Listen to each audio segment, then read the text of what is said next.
ओम शांति। 3 अक्टूबर 2024 प्रातः मुरली ओम शांति बाप दादा मधुबन।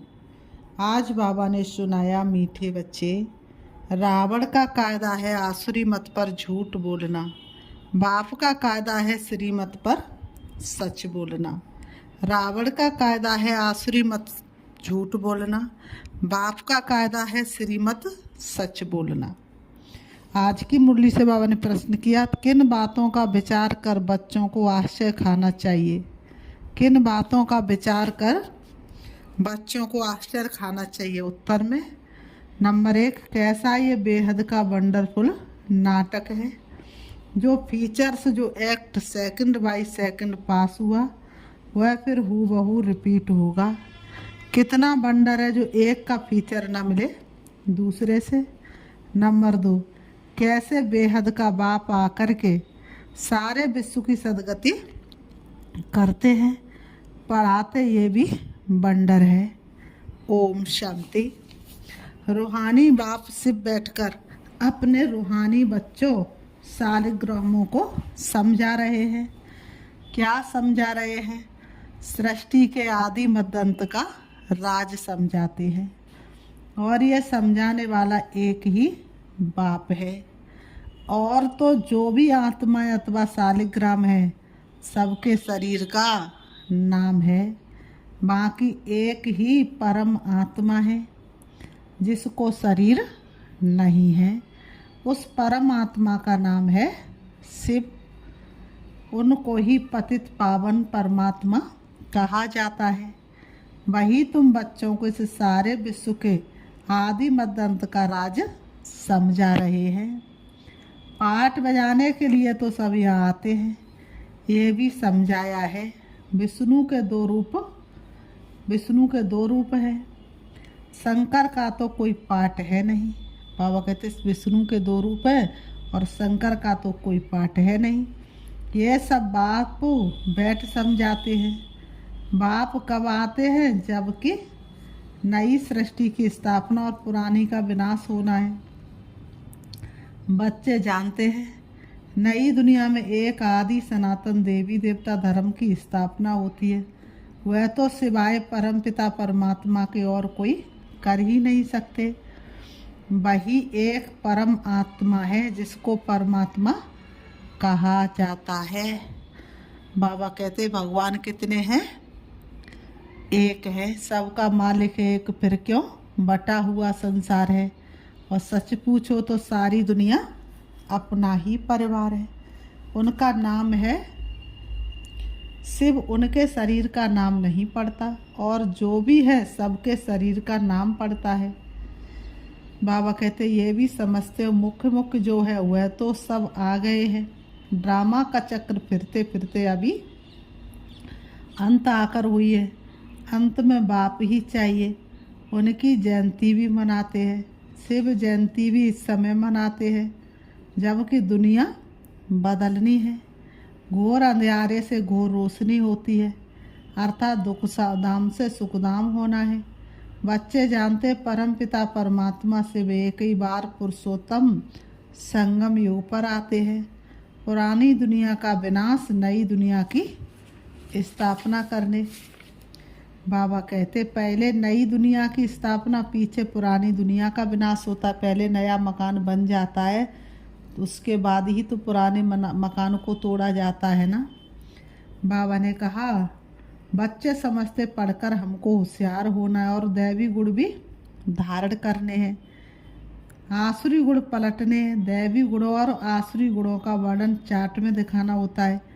अपने को देखना है हम किसको तंग तो नहीं करते हैं, झूठ तो नहीं बोलते हैं। अपने को देखना है किसी को तंग तो नहीं करते, झूठ तो नहीं बोलते हैं। बाबा ने कहा श्रीमत के खिलाफ तो नहीं चलते। झूठ बोलना, किसको दुख देना, तंग करना, ये है रावण के कायदे और वह है राम के कायदे। श्रीमत और आसुरी मत का गायन भी है। आधा कल्प चलती आसुरी मत, जिससे मनुष्य असुर, दुखी, रोगी बन जाते हैं। 5 विकार प्रवेश हो जाते हैं। बाप आकर श्रीमत देते हैं। बच्चे जानते श्रीमत से हमको दैवी गुण मिलते हैं, आसुरी गुणों को बदलना है। अगर आसुरी गुण रह जाएंगे तो पद कम हो पड़ेगा। बाबा कहते जन्म जन्मांतर के पापों का बोझा जो सिर पर है, नंबरवार पुरुषार्थ अनुसार हल्का हो जाएगा। किसी किसी का बोझा तो पूरी तरह से हल्का हो जाता है, क्योंकि वह बहुत बाप को याद करते हैं। ये भी समझते हो कि अभी यह है पुरुषोत्तम संगम युग, बाप द्वारा अभी दैवी गुण धारण कर नई दुनिया के मालिक बनते हैं, तो सिद्ध होता है पुरानी दुनिया जरूर खलास होनी है। बाबा कहते नई दुनिया की स्थापना किसके द्वारा? ब्रह्मा कुमार कुमारियों द्वारा होनी ही है। ये भी पक्का, बाबा ने कहा ये भी पक्का निश्चय है। स्थापना के कार्य में भी क्या होना चाहिए? पक्का निश्चय होना चाहिए। इसलिए सर्विस पर लगे हुए हैं। ये स्थापना के कार्य में निश्चय है कि प्रभु का कार्य धरती पर चल रहा है मनुष्य से देवता बनाने का, तो इसलिए जो सर्विस में लगे हुए हैं तो वह अपना भाग्य बना रहे हैं, कोई ना कोई कल्याण करने के की मेहनत कर रहे हैं, कोई ना कोई का कल्याण करने की मेहनत करते रहते हैं। शिव बाबा को लगते प्यारे और दिन रात जो सेवा में गुजारे, बनते वो शिव के नैन सितारे, दिन रात जो सेवा में गुजारे। जिनका दिन रात सेवा में जाते वो शिव बाबा के नैनों के सितारे बन जाते हैं। बच्चे बाप को याद करते, लेकिन उन बच्चों को बाप याद करते हैं जो दिन रात सेवा में गुजारते हैं। उन्हें सेवा के अलावा कुछ भी सूझता ही नहीं। तुम जानते हमारे भाई बहन कितनी सर्विस करते हैं, सबको बाप का परिचय देते रहते हैं। बाप आए हैं जरूर, पहले पहले थोड़ों को ही मिलेगा, फिर वृद्धि को पाते जाएंगे। हम सभी ब्रह्मा कुमार कुमारियाँ हैं, शिव बाबा के बच्चे सब भाई भाई है। असुर में भाई भाई है, फिर प्रजापिता ब्रह्मा के बनने से भाई बहन बनते हैं। फिर देवता कुल में जाएंगे तो संबंध की वृद्धि होती जाएगी। इस समय ब्रह्मा के बच्चे और बच्चियाँ हैं तो एक ही कुल हुआ, इनको डिनास्टी नहीं कहेंगे। राजाई न कौरवों की है न पांडवों की है। बाबा कहते इस समय राजाई किसी की नहीं है, न कौरवों की न पांडवों की है। डिनास्टी तब होती है जब राजा रानी नंबरवार गद्दी पर बैठते हैं। अभी तो है ही प्रजा पर राज। शुरू से लेकर बाबा कहते पवित्र डिनास्टी और अपवित्र डिनास्टी चली आई है। पवित्र डिनास्टी देवताओं की ही चली है। बच्चे जानते 5000 वर्ष पहले, बाबा कहते हैं 5000 वर्ष पहले हेवन था तो पवित्र डिनास्टी थी। उनके चित्र भी हैं। मंदिर कितने आलीशान बने हुए, देवताओं के मंदिर कितने आलीशान बने हुए, और कोई के मंदिर नहीं है। इन देवताओं के ही बहुत मंदिर है और किसी के इतने मंदिर नहीं। बाबा कहते हैं बच्चों को समझाया है कि और सबके शरीर के नाम बदलते, इनका ही नाम शिव चलाया है। शिव भगवान वाच, कोई भी देहधारी को भगवान नहीं कहा जाता। किसी भी देहधारी को आप भगवान नहीं कह सकते। बाप बिगर और कोई बाप का परिचय दे ना सके, क्योंकि वह तो बाप को जानते ही नहीं। यहाँ भी बहुत हैं जिनकी बुद्धि में नहीं आता है बाप को कैसे याद करें। मूझते हैं इतनी छोटी बिंदी, उनको कैसे याद करें। मूझते इतनी छोटी सी बिंदी है और कैसे याद करें। इसलिए कहते याद करो तो याद ना आए, और फिर वो सूरत कैसी है। शरीर तो बड़ा है, उनको ही याद करते रहते हैं। राधे के शरीर को, कृष्ण के शरीर को, दुर्गे माँ के शरीर को। ये भी गायन है। भ्रकुटी के बीच चमकता है सितारा, अर्थात आत्मा सितारे में विसल है। आत्मा को शालिग्राम कहा जाता है। शिवलिंग की भी बड़े रूप में पूजा होती है। जैसे आत्मा को देख नहीं सकते, शिव बाबा भी किसको देखने में तो आ ना सके। भक्ति मार्ग में बिंदी की पूजा कैसे करें, क्योंकि पहले पहले शिव बाबा की अव्यभिचारी पूजा शुरू होती है ना, तो पूजा के लिए बहुत बड़ी चीज़ चाहिए। शिव बाबा की अव्यभिचारी पूजा शुरू हुई कब से? द्वापर युग से। तो शिव बाबा की क्या होती है? अभिचारी पूजा द्वापर युग से शुरू होती है। जैसे आत्मा को देख नहीं सकते, शिव बाबा किसको देखने में तो आ ना सके। कितनी भी कोई कोशिश करे, इन आँखों से बाबा को देख नहीं सकते। खोल चक्षु ज्ञान के तुझको मिलेंगे परमात्मा। ज्ञान का जब तीसरा नेत्र खुलेगा तब परमात्मा दिखाई देगा। भक्ति मार्ग में बिंदी की पूजा कैसे करें? क्योंकि पहले पहले शिव बाबा की अभिचारी पूजा शुरू होती है। तो पूजा के लिए ज़रूर बड़ी चीज़ चाहिए। सालिग्राम में बड़े अंडे मिसल बनाते हैं, एक तरफ अंगूठे मिसल भी कहते हैं और फिर सितारा भी कहते हैं। अभी तुमको तो एक बात पर ठहरना। आधा कल्प बड़ी चीज़ की पूजा की है। बाबा ने कहा बड़ी चीज़ की पूजा किया। फिर बिंदी समझना, इसमें मेहनत भी है, देख नहीं सकते, ये बुद्धि से जाना जाता है। बाबा कहते हैं शरीर में आत्मा प्रवेश करती है, जो फिर निकलती है, कोई देख तो नहीं सकता। बड़ी चीज़ हो तो देखने में भी ना आए। बाप भी ऐसे बिंदी है, परंतु वह ज्ञान का सागर है, और कोई को ज्ञान का सागर नहीं कहेंगे। शास्त्र तो है भक्ति मार्ग के। इतने सब वेद शास्त्र आदि किसने बनाए? कहते व्यास ने बनाए। कृष्ण की आत्मा ने कोई शास्त्र बनाया नहीं, ये तो बाद में मनुष्य बैठ बनाते। ज्ञान तो उनमें है नहीं, ज्ञान सागर है ही एक बाप। शास्त्रों में ज्ञान की सदगति की बात है नहीं। हर एक धर्म वाला अपने अपने धर्म स्थापक को याद करते, देहधारी को याद करते। कृष्ण का भी चित्र है ना, सबके लिए सबके चित्र है। शिव बाबा तो है ही परमात्मा। अभी तुम समझते हो आत्मा सब ब्रदर्स है। ब्रदर्स में ज्ञान हो ना सके, भाइयों में ज्ञान हो ना सके, जो किसको ज्ञान देकर और सदगति करे। सदगति करने वाला है ही एक बाप। इस समय ब्रदर्स भी है और बाप भी है। बाबा कहते इस समय भाई भाई भी है और बाप भी है। तो बाबा कहते बाप आकर सारे विश्व की आत्माओं की सदगति देते। विश्व का सदगति दाता है ही एक। श्री श्री 1 से 8 जगत गुरु कहो अथवा विश्व का गुरु कहो। बाबा कहते श्री श्री 1 से 8 कहो या विश्व का जगत गुरु कहो। तो बाबा कहते और किसी को तो श्री श्री 1 से 8 जगत गुरु कह नहीं सकते सिवाय बाप के। तो बाबा ने कहा बात एक ही, अभी तो है ही आसुरी राज, संगम पर ही बाप आकर ये सब बातें समझाते हैं। संगम की बेला है सुहानी, ये समय है बड़ा वरदानी। तो ये वरदानों का समय चल रहा है, क्योंकि स्वयं बाप आकर के हमें हमारी गति और सदगति कर रहे हैं। गति कहाँ है? परम धाम में। सदगति कहाँ है? सतयुग में। तो बाबा कहते तुम जानते बरोबर अब नई दुनिया की स्थापना हो रही है और पुरानी दुनिया का विनाश होता है। ये भी समझाया है पतित पावन एक ही निराकार बाप है। कोई देहधारी पतित पावन हो न सके। पतित पावन परमात्मा ही है। अगर पतित पावन सीताराम भी कहे तो भी बाप ने समझाया है। भक्ति का फल देने भगवान आता है, तो सभी सीताएं ठहरी ब्राइड्स, और ब्राइड ग्रूम एक राम जो सभी को सदगति देने वाला है। इसलिए कहते भिखारी सारी दुनिया, दाता एक राम। दुखियारी सारी दुनिया, दाता एक राम। उन्होंने कहा ये सब बातें बाप बैठ समझाते हैं। बाबा ने कहा ड्रामा अनुसार तुम ही फिर 5000 वर्ष बाद ये बातें सुनेंगे। अभी तुम सब पढ़ रहे हो, स्कूल में कितने ढेर पढ़ते हैं।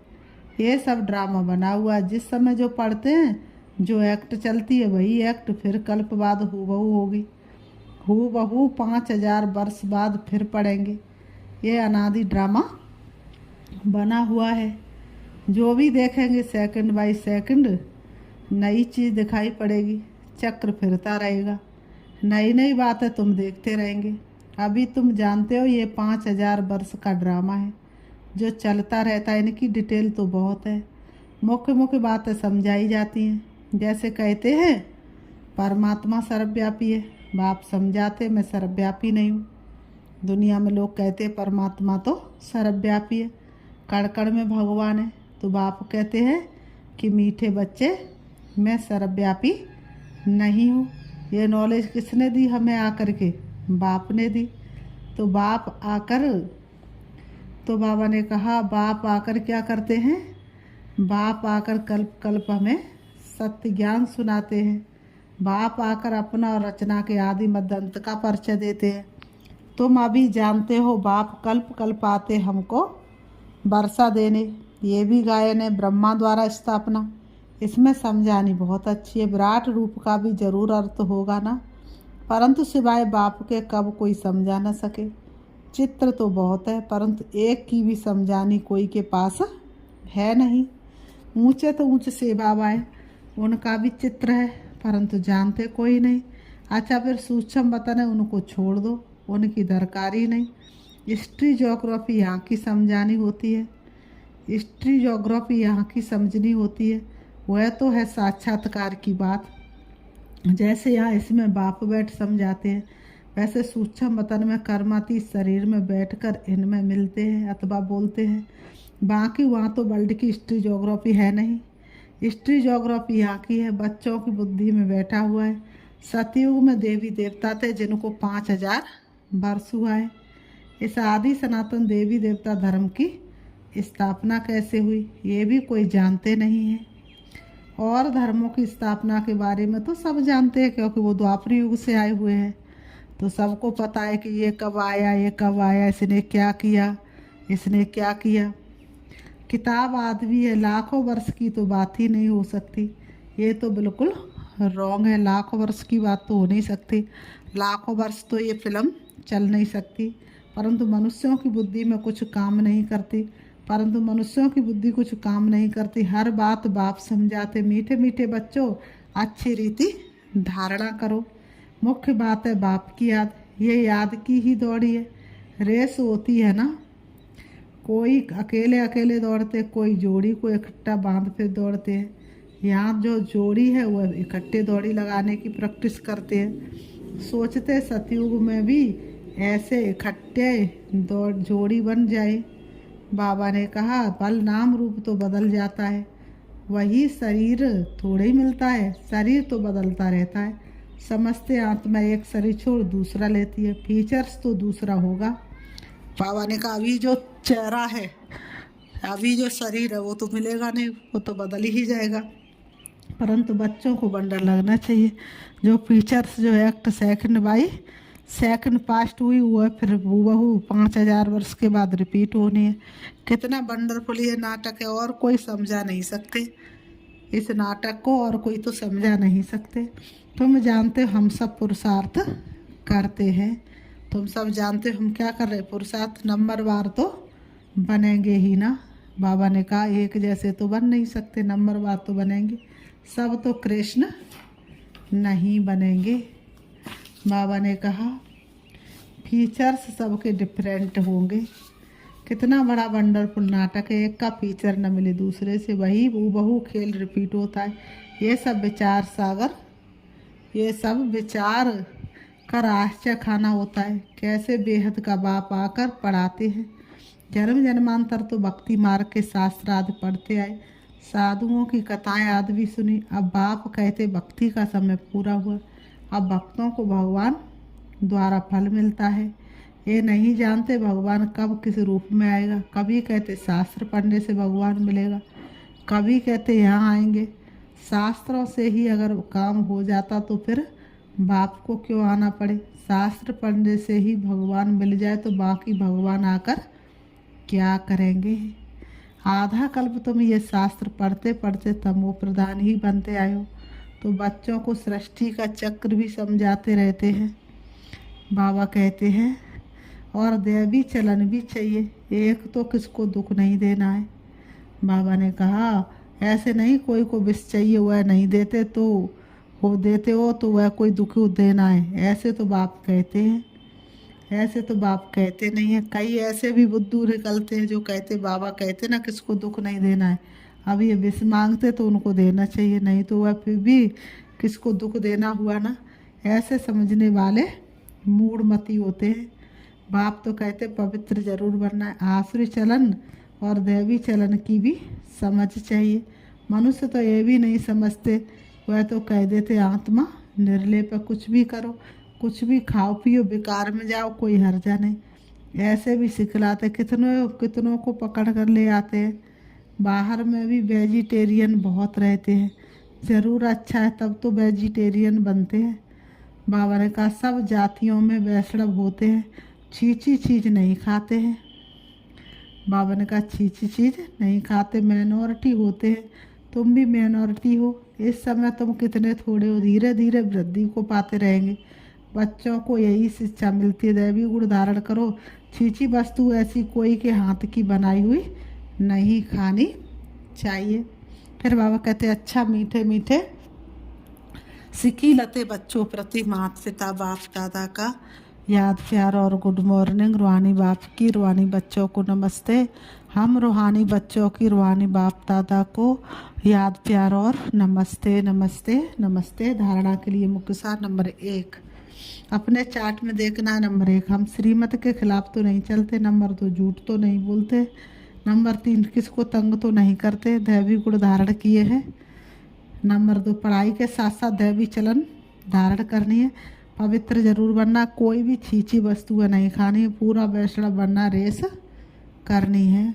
वरदान है आज की मुरली से, बाप के फरमान पर बुद्धि को खाली रखने वाले व्यर्थ व बेकारी स्वप्नों से भी मुक्त भव। बाप के फरमान पर बुद्धि के को खाली रखने वाले व्यर्थ व बेकारी स्वप्नों से भी मुक्त भव। स्पष्टीकरण, बाप का फरमान है कि सोते समय सदा अपने बुद्धि को क्लियर करो, चाहे अच्छा चाहे बुरा, सब बाप के हवाले कर अपनी बुद्धि को खाली करो। बाप को देकर बाप के साथ सो जाओ, अकेले नहीं। अकेले सोते हो या व्यर्थ बातों का वर्णन करते करते सोते हो, तब व्यर्थ व विकारी स्वप्न आते हैं। ये भी अलबेलापन है। इस अलबेलेपन को छोड़ फरमान पर चलो। बाबा कहते तो व्यर्थ व विकारी स्वप्नों से मुक्त हो जाएंगे। आज का स्लोगन है, तकदीरवान आत्मा ही सच्ची सेवा द्वारा सर्व की आशीर्वाद प्राप्त करती है। तकदीरवान आत्मा ही सच्ची सेवा द्वारा सर्व की आशीर्वाद प्राप्त करती है। अच्छा, ओम। अभी हम बाबा को याद करेंगे, देखेंगे अपने आप को चमकती हुई ज्योति के रूप में। मैं आत्मा चमकता हुआ दिव्य सितारा हूँ, दोनों ब्रह्म के बीच भ्रकुटी में विराजमान हूँ। सृष्टि रंगमंच पर पाठ बजा रही हूँ। मुझे आत्मा का घर परम धाम शांति धाम है, जहाँ की मैं आत्मा रहवासी हूँ। वास्तव में मैं आत्मा इस सृष्टि रंगमंच पर थोड़े से समय के लिए पाठ बजाने आई थी। पाठ बजाते बजाते अपने घर को और स्वयं को भूल गई। शिव बाबा ने आकर के ब्रह्मा बाबा के तन के द्वारा मुझे याद दिलाया। अब मैं आत्मा ज्ञान योग के पंखों से उड़ रही हूँ, चली जा रही हूँ सूरज चांद सितारों से पार, सूक्ष्म वतन से ऊपर पहुंच जाती हूँ मणियों के देश, जहाँ हर आत्मा मणि के रूप में चमक रही है। उससे ऊपर है सर्वशक्तिवान प्यारी पिता परमात्मा, सारी कल्प का प्यार लुटाने वाले शिव बाबा। मैं उनके सन्मुख हूँ, उनके सर्व शक्तियों को मैं अपने अंदर समा रही हूँ और मैं आत्मा शक्तिशाली बन रही हूँ। प्यारे बाबा की प्यार की किरणें चारों तरफ फैल रही हैं। मैं उनकी प्यार की किरणों में लहरा रही हूँ, प्यार के सागर में मैं लहरा रही हूँ। ऐसा प्यार तो दुनिया में किसी का नहीं मिला बाबा। मैं धन्य धन्य हो गई आपके प्यार को पाके। अब मैं आत्मा परम धाम से शिव बाबा से शक्ति लेकर नीचे आ रही हूँ। परम धाम से नीचे, सूक्ष्म वतन से भी नीचे, तारागढ़ से भी नीचे, चंद्रमा से भी नीचे मैं आ जाती हूँ सृष्टि रंगमंच पर, और आकर के दोनों ग्रहों के बीच भ्रकुटी में विराजमान हो जाती हूँ। ओम शांति।